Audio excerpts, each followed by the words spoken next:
everyone, welcome to the channel. I am Deborah, this is Purusha Intuitive, and we are doing our morning messages reading. So thank you for joining me. I really appreciate you taking time to listen in to these messages that are supposed to be more heart-honoring, inspiring.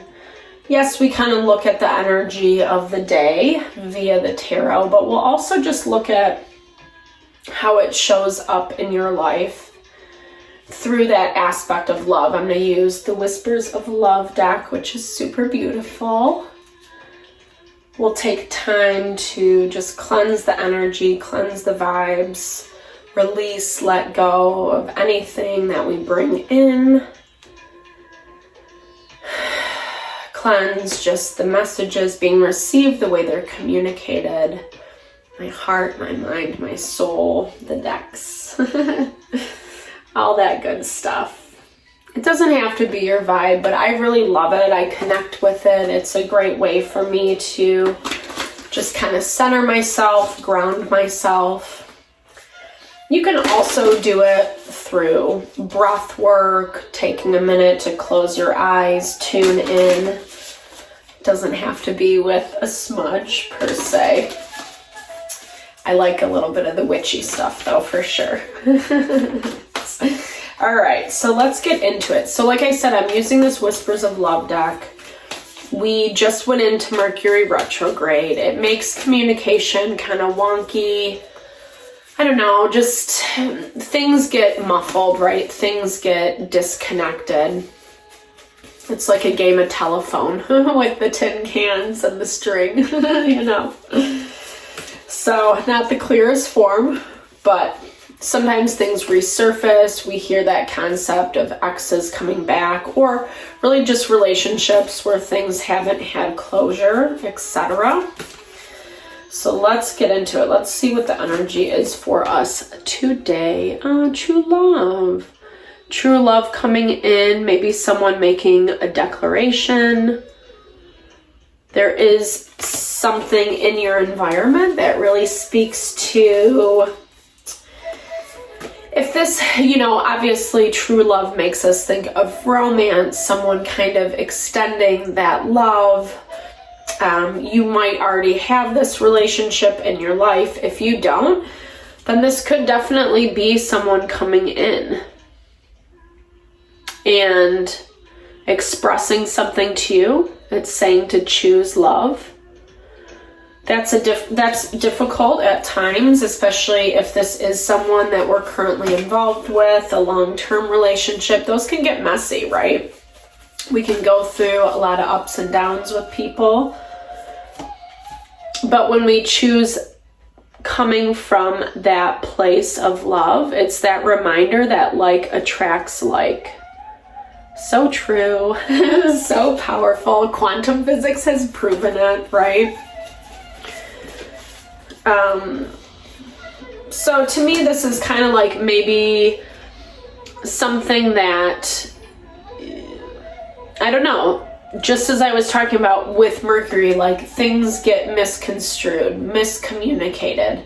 And if we don't talk about those things, if we don't find ways to kind of hash it out or whatever, then we can sit and be left to assume, right? Consider your foundation. So what is it, like, why did things go awry with this person, place, or thing? Sometimes we do have to take a look back at something that we wanted, something that is our desire, our hope. Even if it didn't work out exactly how we wanted or intended. Why, right? Because oftentimes we find ourselves repeating the same cycles, the same mistakes, even if it is with different people in our life, right? And that's human nature. I think like having that level of awareness to see the bigger picture, the overall pattern, the way you show up in relationships, etc. It helps bring a lot of clarity around things. But if we're not able to do that, then like I said, we kind of wind up in that hamster wheel. There is a lot of conflict, maybe around what this is for you, maybe what happened with this person or situation. You don't really know what to settle on. So, I mean, I think there is like a decision on the table is what it says. And that's what you feel conflicted about, obviously, right? Ways that you feel like maybe you have to do everything all yourself. I mean, here's the thing. I think it's, you know, and this is sometimes easier said than done. We really have to evaluate if a person, place, or thing is good for us, is right for us. Is there the type of synergy and harmony that we're looking for? And if there's not, then sometimes it's just, you know, maybe not meant to be. And that's kind of how this decision seems to be.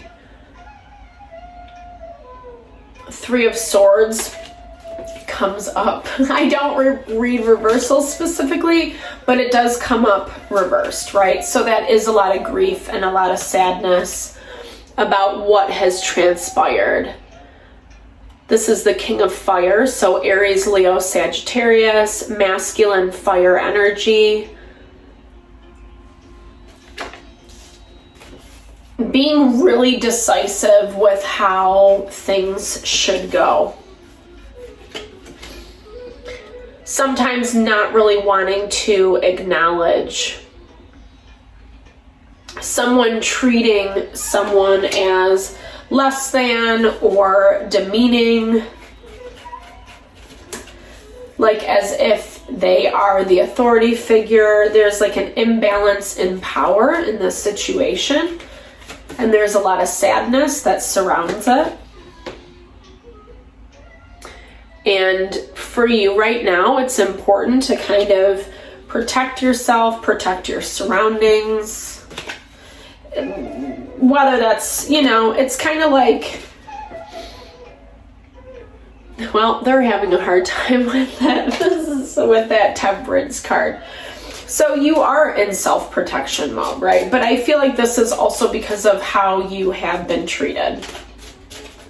And the type of grief, despair, you know, whether it is just unmet expectation or, I mean, usually when someone's kind of being arrogant and controlling, trying to, you know, like to me, this is like someone trying to father you, be your father, impose these rules and regulations, and it's hard for them that you're self-protecting right now. Yep, there's a lot of fear, a lot of anxiety. Recognizing maybe that they should have chosen different methods around that.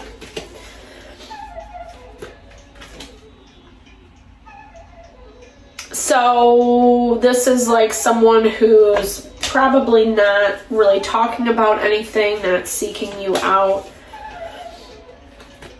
I feel like you're more focused on what has happened and not really wanting to move back in that direction, especially because the disconnect in power and equality and inability. Wow, this is just like very interesting because this is really about someone, like there might be love, there might be a connection, there might be synergy. And like I said, it doesn't just have to be romantic, it could be. But I feel like this is like pointing to that bigger thing of like, you know, like does attract like. When you choose to love yourself, when you choose to be aware of what surrounds you, then love is what is drawn to you.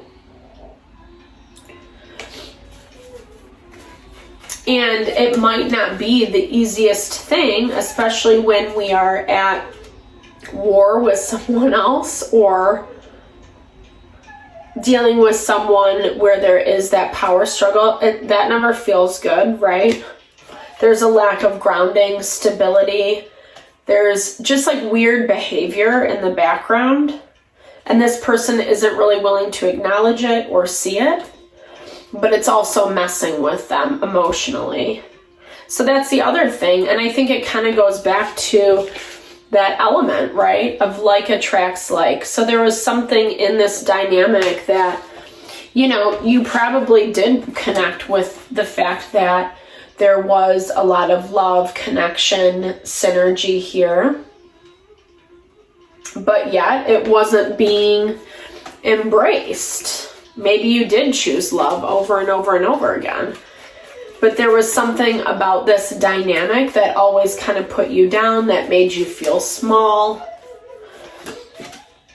maybe like you weren't good enough, etc. And I see you're still like healing from a lot of this. But I think that you are, because it does talk about, you know, protecting yourself, right? Like we saw with that 4 of baskets. This is the 3 of earth. So beautiful. Like I love raspberries. They're my favorite. Number 1. But this is really talking about it moving to a place where you are going to feel a lot more balanced. It's not going to be as painful. It's not going to feel as difficult or sad. I think there is like, well, here's the thing. I feel like you know what you're getting, and I feel like you are adjusting how you're treating yourself, others around you. I love this reminder. Consider your foundation, right? So we all have to tap back into it when we're dealing with people and situations like this. You know, and I'm not saying, I think there's grace and we need to let ourselves feel our feelings and, you know, cry if we need to, be pissed off if we need to, whatever. But then we also, I love this, popped out, Violet, awaken. We need to awaken to what it actually is, right? Because then we can, I love the way that this says this, like Violet in spring, excuse me, where you can go, okay, wait, hold on a second. Like Violet in spring, where can you go and what can you do to reconnect with the divine, detoxifying your spirit and awakening your positive light and energy? I love that. That is like so my vibe. It's true, right? Because like people, places, and things, there's always going to be that, you know, not to be Debbie Downer at all, but there's always going to be that component of challenge and tension and strife and dynamism, you know, and actually that's what allows us to grow and evolve. It's what allows us to manifest the life that we want through the challenge, through the hardship, but it brings us that healing. This is aloe vera, which is, you know, I mean, it's such a great wound healer. I'm sure you guys are aware.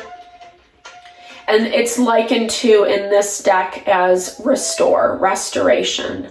So without restoration, being present and available becomes impossible. What activities, terrains, or people extinguish or ignite your light?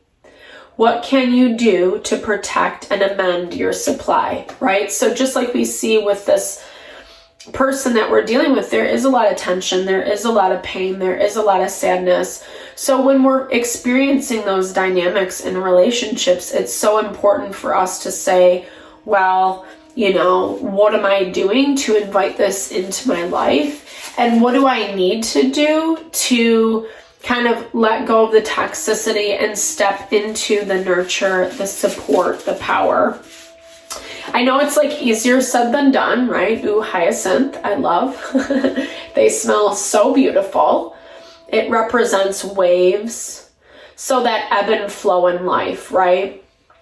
How do you remain buoyant knowing life is a series of waves that occasionally ebb and flow? When you are faced with continued rain and vast flooding, What skills or tools take you to shore safely? I love that. That's so powerful. It just really confirms like the reading and what we were talking about and how it interacts with this person or situation. You know, I mean, life is life. Sometimes there is the tension, the chaos, the muck, the challenges. And what tools, what foundation have we built for ourselves? Ideally wellness. That's where wellness, self-love, self-care come into play. Restoring our being, purifying our consciousness as Ayurveda sees it. That's really what helps us get through, you know. I don't know. It makes it a little easier. It doesn't take away the pain and the suffering and the sadness and all the places we wish it wasn't that way. But it does make it a little easier. So, all right, guys, I hope this message helped. I'm sending all the love and blessings to whatever you're navigating through lately. No, I'm here for support. I hope this video helped. I do readings and energy healings and wellness consults, so reach out if you're interested. Otherwise, big thumbs up if it resonated. Drop comments below. Let's build and grow the community. Have a fabulous day. Lots of love and blessings.